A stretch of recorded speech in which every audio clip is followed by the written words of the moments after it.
11 heures ce matin, à la frontière du Morbihan et de la Loire-Atlantique, quelque chose ne tourne plus vraiment rond sur l'échangeur de la ville Perrotin. Et pour cause, les panneaux de signalisation en français ont disparu, enlevés.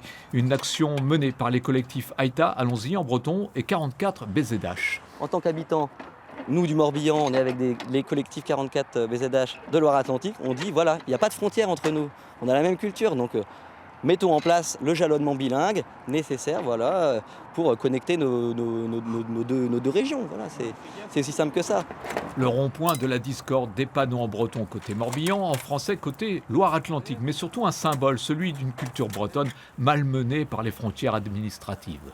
C'est qu'on essaye d'effacer tout ce qu'il y a de breton en Loire-Atlantique et du coup on ne mettrait surtout pas des panneaux en breton en Loire-Atlantique parce que ça ferait penser aux habitants de Loire-Atlantique qui seraient bretons. Du coup c'est ça que l'État essaye de faire, c'est d'effacer toutes les traces de la Bretagne en Loire-Atlantique.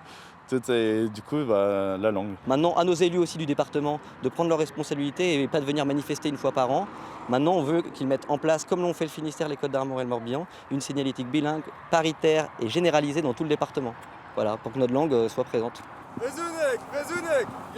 Traduction breton langue officielle et Nantes en Bretagne. Les collectifs Aïta et 44 Braise appellent à la mobilisation le samedi 29 septembre prochain à Nantes, une manifestation pour la réunification de la Bretagne historique, une Bretagne à 5 départements.